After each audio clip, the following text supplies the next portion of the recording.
Isa pong Pinoy sa Saskatoon ang umaangat ngayon sa larangan ng healthcare sa probinsya.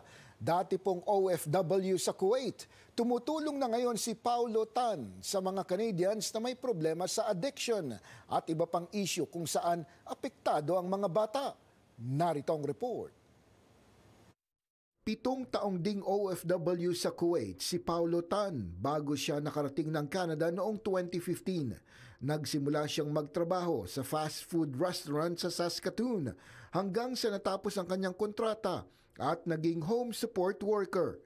Di kalaunan, kinuha siya ng health region ng Saskatoon. Ngayon, supervisor na si Tan sa Sanctum 1.5 program. The Sanctum 1.5 is a program where we give mom a second chance na hindi sila nakapag being a mom, being a parent. So they need to pass that program so that they can show to the government and to the social workers that no, I am responsible, I can take care of myself. Bilang supervisor, nasa 30 mga empleyado ang kanyang pinamumunuan.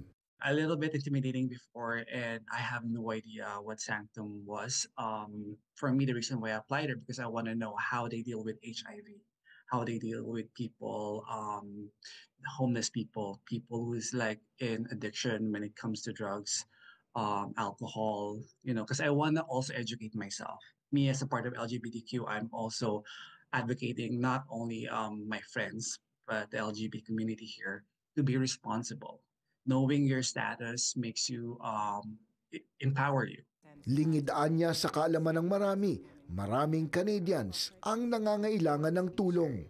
Whenever I see babies, it breaks my heart when the mom leaves them. Because these babies need care, need love. And when they're being left, I can't blame our our clients because they're dealing also with their own problem. Addiction is not a joke. You cannot stop addiction in one snap. Every people have their own time frame or way of dealing their addiction. Hindi anya maiiwasan na sila'y mapamahal din sa mga batang kanilang inaalagaan. Kaya masakit kapag ang magulang ay napaayos na at kinuha na ang bata. Because we ended up having a baby there for more than almost 2 years. So I became her dad. I saw her the first time she walks. Her first word was like "Pau Pau," my name.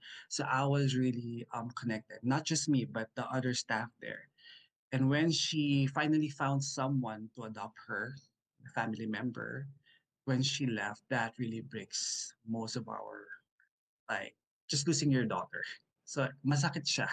Masakit siya talaga. And that's the hard thing when you get really close to this client. Bagamat mahirap, naniniwala si Paulo na kayang-kaya ng mga Pilipino na umangat sa industriya ng healthcare sa Canada. Just show them, just show your employer how you work. Work professionally. Me, I don't always talk too much because there's some people who talk more and talk less on work. People can see that one. Our bosses can see that one. They know how Filipino works. But sometimes the problem with the Filipinos is we always say yes, yes, yes. And sometimes that's a negative thing. We Filipinos should know when is our limitation is because when we always say yes, then we end up being burned out. Huwag niyo rin daw hayaan na kayo'y maapektuhan ng mga negatibong pananaw at pangyayari sa inyong buhay.